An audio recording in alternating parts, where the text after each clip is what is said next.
grade. Today we will be reading chapter 43 through 48 of the Tale of Despereaux. This is our second to last day of reading, so we will finally figure out, what happens to all of these characters we've gotten to know, especially Despereaux and Princess P. All right.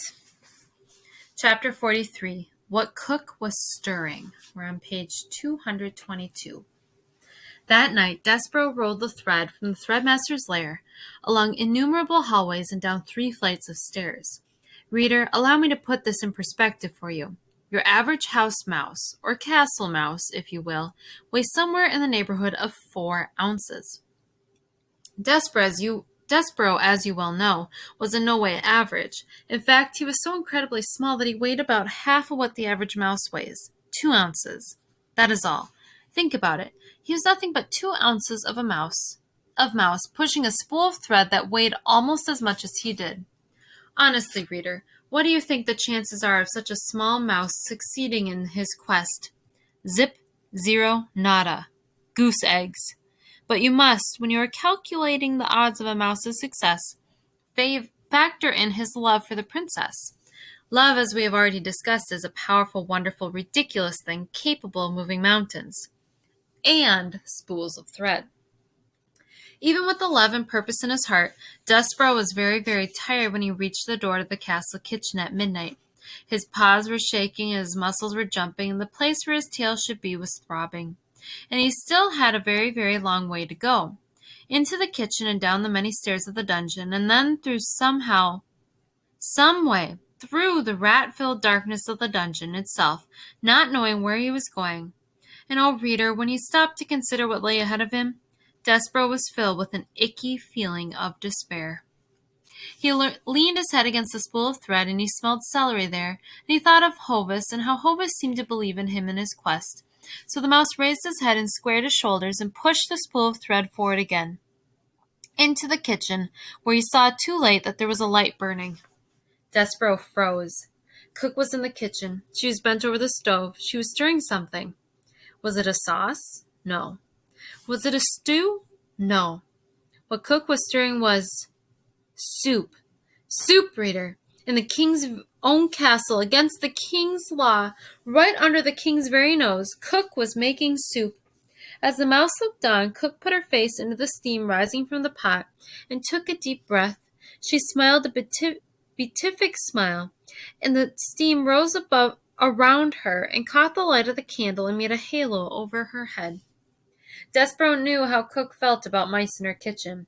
He remembered quite clearly her instructions to Mig regarding himself. Kill him. The only good mouse is a dead mouse. But he had to go through Cook's kitchen to get to the dungeon door, and he had no time to waste. Soon daylight would dawn, and the whole castle would be awake, and a mouse would have no chance at all pushing a spool of thread across the floor without attracting a great deal of attention. He would have to sneak past the mouse-hating Cook now. And so, screwing his courage to the sticking place, Despereaux leaned against the spool of thread and set it rolling across the floor. Cook turned from the stove, a dripping spoon in her hand and a frightened look on her face, and shouted, "Who's there?" Chapter 44.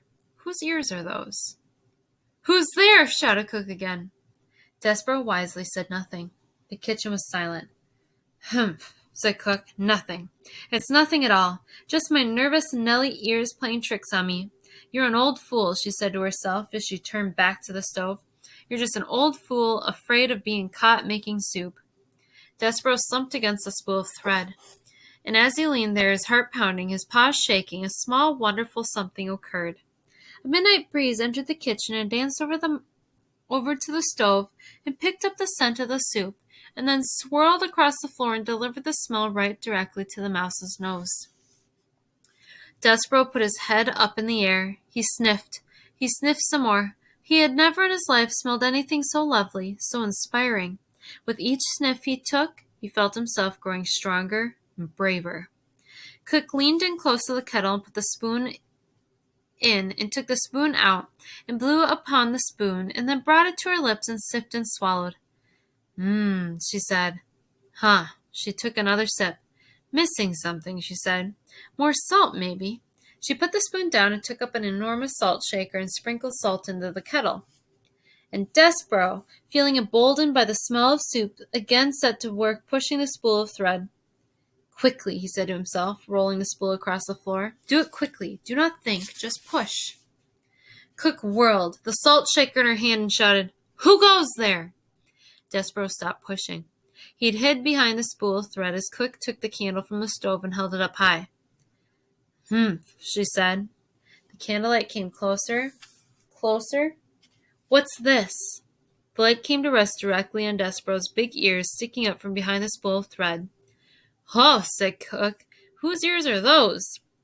And the light from the candle then shone full in Despereaux's face. "A mouse," said Cook. "A mouse in my kitchen." Despereaux closed his eyes. He prepared for his death.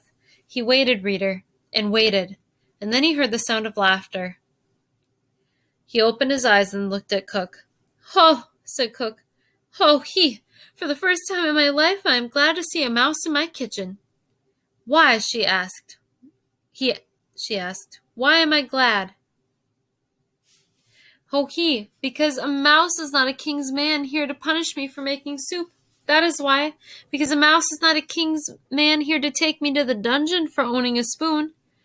Oh, a mouse. I, Cook, am glad to see a mouse." Cook's face was red and her stomach was shaking. "Oh, she said again. "And not just any mouse. A mouse with a needle tied around his waist. A mouse with no tail. Ain't it lovely? Oh, She shook her head and wiped at her eyes. "Look, Mouse, these are extraordinary times, and because of that, we must have some peace between us. I will not ask what you are doing in my kitchen, and you, in turn, will tell no one what I am cooking." She turned then and went back to the stove and set down the candle and picked up the spoon and again put it in the pot of soup and took it back out and tasted the soup, smacking her lips together. "Not right," she said. "Not quite right. Missing something still." Despereaux did not move. He could not move. He was paralyzed by fear. He sat on the kitchen floor. One small tear fell out of his left eye. He had expected Cook to kill him. Instead, reader, she had laughed at him, and he was surprised how much her laughter hurt. 5th grade, who does this sound like right now? Who also was hurt by how they were treated? Was Rescuro hurt by the way that the Princess P had said "rat" that night that her mother died? Would you say it's similar to how Despereaux is feeling right now? Would you say that Rescuro and Despereaux are similar? Maybe. Let's keep reading. Chapter 45, Some Soup. Cook stirred the soup and then put the soup down and held up a candle and looked over at Despereaux. "What are you waiting for?" she said. "Go, go, go! There will never be another opportunity for a mouse to escape from my kitchen unharmed." The smell of the soup wafted in Despereaux's direction. He put his nose up in the air. His whiskers trembled. "Yes," said Cook, "that is soup that you are smelling. The princess, not that you would know or care, is missing, bless her good-hearted self. And times are terrible. And when times are terrible, soup is the answer. Don't it smell like the answer?" "Yes," said Despereaux. He nodded. Cook turned away from him. She put the candle down and picked up her spoon and started to stir. "Oh," she said, "these are dark days." She shook her head. "And I'm kidding myself. There ain't no point in making soup unless others eat it. Soup needs another mouse to eat it, and another heart to be warmed by it." She stopped stirring. She turned and looked at Despereaux. "Mouse," said Cook, "would you like some soup?" And then, without waiting for an answer, she took a saucer and spooned some soup into it and set it on the kitchen floor. "Come closer," she said. "I don't aim to hurt you. I promise." Despereaux sniffed. The soup smelled wonderful, incredible. Keeping one eye on Cook, he stepped out from behind the spool of thread and crept closer. "Go on," said Cook. "Taste it." Despereaux stepped onto the saucer. Soup covered his paws. He bent his head to the hot broth. He sipped. Oh, it was lovely. Garlic and chicken and watercress, the same soup that Cook had made the day the Queen died. "How is it?" asked Cook anxiously. Wonderful, said Despereaux. Too much garlic, said Cook, wringing her fat hands. No, said Despereaux, it's perfect. Cook smiled. See, she said, there ain't a body, be it mouse or man, that ain't made better by a little soup. Despereaux bent his head and sipped again, and Cook stood over him and smiled, saying, It don't need a thing, then. Is that what you're saying? It's just right? Despereaux nodded. He drank the soup in big, noisy gulps, and when he stepped out of the saucer, his paws were damp and his whiskers were dripping and his stomach was full. Cook said to him, Not done already, are you? Surely you ain't done. You must want more. I can't, said Despereaux. I don't have time. I'm on my way to the dungeon to save the princess. Ho heat, Cook laughed. You, a mouse, are going to save the princess? Yes, said Despereaux. I'm on a quest. Well, don't let me stand in your way. And so it was that Cook held open the door to the dungeon, while Despereaux rolled the spool of thread through it. Good luck, she said to him. Ho he! Good luck saving the princess. She closed the door behind her and then leaned against it and shook her head. And if that ain't an indicator of what strange days these are, she said to herself, that I don't know what is. Me, Cook, feeding a mouse soup and then wishing him good luck in saving the princess. Oh my, strange days indeed. Chapter 46. Mouse Blood, Yes. Despereaux stood at the top of the dungeon stairs and peered into the darkness that waited for him below. Oh, he said. Oh my. He had forgotten how dark the dark of the dungeon could be, and he had forgotten too its terrible smell, the stench of rats, the odor of suffering. But his heart was full of love for the princess, and his stomach was full of cooked soup, and Despereaux felt brave and strong, and so he began immediately, and without despair, the hard work of maneuvering the spool of thread down the narrow dungeon steps. Down, down, down went Despereaux tilling, and the spool of thread. Slowly, oh so slowly they went, and the passage was dark, dark, dark. I will tell myself a story, said Despereaux. I will make some light. Let's see. It will begin this way. Once upon a time, there was a mouse who was very, very small, exceptionally small. And there was a beautiful human princess whose name was P, and it so happened that this mouse was the one who was selected by fate to serve the princess, to honor her, and to save her from the darkness of a terrible dungeon. The story cheered up Despereaux considerably. His eyes became accustomed to the gloom, and he moved down the stairs more quickly, more surely, whispering to himself the tale of a devious rat and a fat serving girl, and a beautiful princess and a brave mouse, and some soup and a spool of red thread. It was a story, in fact, very similar to the one you are reading right now, and the telling of it gave Despereaux strength. He pushed the spool of thread with a great deal of gusto, and the thread, eager perhaps to begin its honorable task of aiding in the saving of a princess, leapt forward and away from the mouse, and went down the dungeon stairs ahead of him without him. No, cried Despereaux. No, no, no. He broke into a trot, chasing the thread through the darkness. But the spool had a head start, and it was faster. It flew down the dungeon stairs, leaving Despereaux far behind. When it came to the end of the stairs, it rolled and rolled until finally, lazily, it came to a stop right at the gnarled paw of a rat. What have we here? Said the one-eared rat to the spool of thread. I will tell you what we have, said Botticelli Rimorso, answering his own question. We have red thread.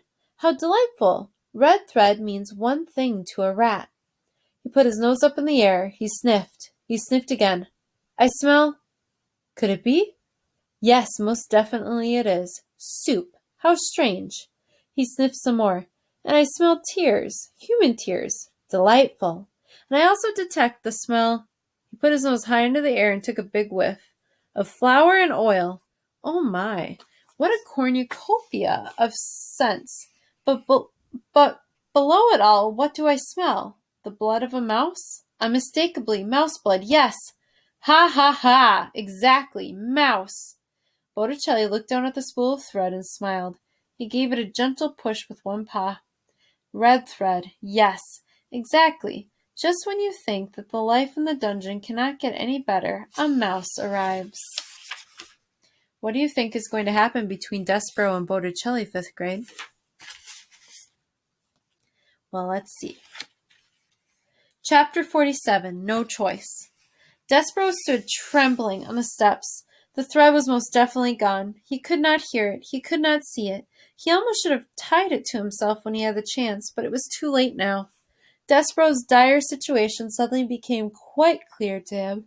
He was a 2-ounce mouse, alone in a dark, twisting dungeon, full of rats. He had nothing but a sewing needle with which to defend himself. He had to find a princess, and he had to save her once he found her. It's impossible, he said to the darkness. I can't do it. He stood very still. I'll go back, he said. But he didn't move. I have to go back. He took a step backward. But I can't go back. I don't have a choice. I have no choice. He took one step forward, and then another. No choice. His heart beat out to him as he went down the stairs. No choice, no choice, no choice. At the end of the bottom of the stairs, the brat Botticelli sat waiting. When Despereaux stepped from the last stair onto the dungeon floor, Botticelli called out to him as if he were a long-lost friend. Ah, said Botticelli, there you are, exactly. I've been waiting for you. Despereaux saw the dark shape of a rat, last thing that he had feared and dreaded for so long. Excuse me. Finally step out of the gloom and come to greet him. Welcome, welcome, said Botticelli. Despereaux put his paw on the needle. Ah, said Botticelli, you are armed. How charming. He put his paws up in the air. I surrender. Oh, yes, certainly, exactly. I surrender. I, said Despereaux. Yes, said Botticelli. You? He took the locket from around his neck. He began to swing it back and forth. Please, go on. What's Botticelli doing right now, 5th grade, by swinging that locket? Is he trying to hypnotize Despereaux? I think you're right.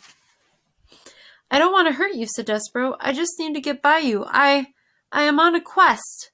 Really, said Botticelli. How extraordinary. A mouse on a quest. Back and forth, went the locket. A quest for what? A quest to save the princess. The princess, said Botticelli. The princess, the princess. Everything seems to be about the princess these days. The king's men were down here searching for her, you know. They didn't find her. That goes without saying, but now a mouse has arrived, and he is on a quest to save the princess. Yes, said Despereaux. He took a step to the left of Botticelli. How inspiring, said Botticelli. He lazily took a step to his right, blocking Despereaux's way. Why the hurry, little friend? Because, said Despereaux, I have to... Yes, you have to save the princess, exactly. But before you see her, you must find her, correct? Yes, said Despereaux. What if, said Botticelli, what if I told you that I know exactly where the princess is? What if I told you that I could take you right directly to her? Said Despereaux. His voice shook. His paw on the needle trembled. Why would you do that? Why would I do that? Why would I do that? Why would I do that? Why would I help you? Why, to be of service, to do my part for humanity, to aid in the saving of a princess. But you're a rat, supplied Botticelli. Yes, I am a rat, and I see by your trembling that the greatly exaggerated rumors of our evil nature may have reached your oversized ears. Yes, said Despereaux. If, said Botticelli, swinging the locket back and forth, if you allow me to be of assistance, you will be doing me a tremendous favor. Not only can I do a good deed for you and the princess, but my actions will help to dispel this terrible myth of evil that seems to surround rats everywhere. Will you let me assist you? Will you let me assist myself and my kind? Reader, was it a trick? Of course it was. Botticelli did not want to be of service. Far from it. You know what Botticelli wanted. He wanted others to suffer. Specifically, he wanted this small mouse to suffer. How best to do that? Why, take him right directly to what he wanted, the princess. Let him see what his heart desired, and then, only then, faced with what he loved, would Despereaux die. And at the end of it all, how tasty the mousse would be, seasoned with hope and tears and flour and oil and thwarted love. My name, little friend, is Botticelli Rimorso, and you may trust me. You must trust me. Will you tell me your name? Despereaux Tilling. Despereaux Tilling, take your paw from your weapon. Come with me. Despereaux stared at him. Come, said Botticelli. Let go of your needle. Take hold of my hand. of my tail. I will lead you to your princess, I promise. What, reader, in your experience, is the promise of a rat worth? That's right. 0, zip, nada, goose eggs. But I must ask you this question too. What else was there for Despereaux to hold on to? You were right again. Nothing. And so the mouse reached out. He took hold of the rat's tail. I think we have one more chapter. Yes. Chapter 48, On the Tail of a Rat. Have you ever had hold of the tail of a rat? At best, it is an unpleasant sensation, scaly and cold, familiar to holding on to a small, narrow snake. At worst, when you are dependent upon a rat for your survival, and when a part of you is certain that you are being led nowhere except to your death, it is ridiculous sensation indeed to have nothing but a rat's tail to cling to. Nevertheless, Despereaux held on to Botticelli Rimorso, and the rat led him deeper and deeper into the dungeon. Despereaux's eyes had by this point adjusted quite well to the darkness, though it would have been better if they had not, for the things he saw made him shiver and shake. What did he see? He saw that the floor of the dungeon was littered with tufts of fur, knots of red thread, and the skeletons of mice. Everywhere there were tiny white boxes glowing in the darkness, and he saw in the dungeon tunnels through which Botticelli led him, the bones of human beings too, grinning skulls and delicate finger bones, rising up out of the darkness and pointing towards some truth best left unspoken. Despereaux closed his eyes, but it didn't help. He saw as if his eyes were still open, wide. The bones, the tufts of hair, the knots of thread, the despair. Ha ha, exactly, Botticelli laughed as he recognized the twists and turns. Oh, yes, exactly. It was what was in front of Despereaux. It was too horrible to contemplate. What followed behind him was perhaps even worse. Rats, a happy, hungry, vengeful parade of rats, their noses up in the air, sniffing, sniffing. Mouse, sang out one rat joyfully. Yes, oh yes, mouse, agreed another, but something else too. Soup, called another rat.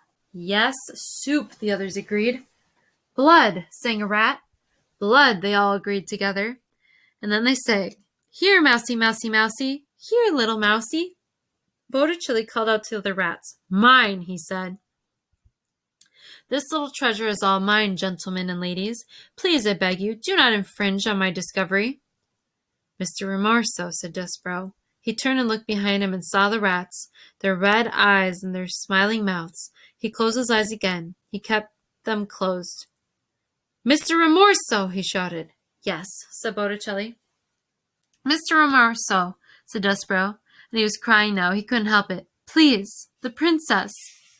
Tears, shouted the rats. We smell tears, Mousie, we do. Please, shouted Despereaux. Little friend, said Botticelli, little Despereaux Tilling, I promised you, and I will keep that promise. The rat stopped. Look ahead of you, he said. What do you see? Despereaux opened his eyes. Light, he said. Exactly, said Botticelli. Light. And we're going to stop there. Now, 5th grade. Do you think Botticelli is trying to trick Despereaux? Do you think he's actually wanting to help him? And what do you think that light is up ahead in the distance? I want you to think about that before we read next time. Nice work today.